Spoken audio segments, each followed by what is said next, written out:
Napa sih?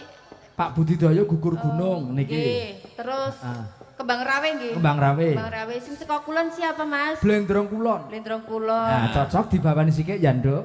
Kembang Rawe bae lah ya. Kembang Rawe. Iya. Tak kira blendronge kulon. Ya bawane saka kulon ora apa-apa, Mas. Sing kewer-kewer. Ya. Nggih, Pak Gede. Iya. Iki bawane saka kulon ku timbane Kembang Rawe. Iya, Pak Gede. Iya.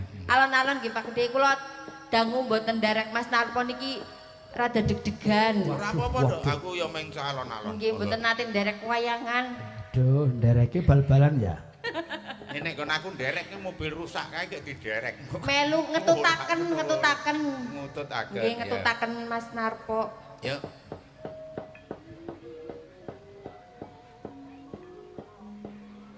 Neno.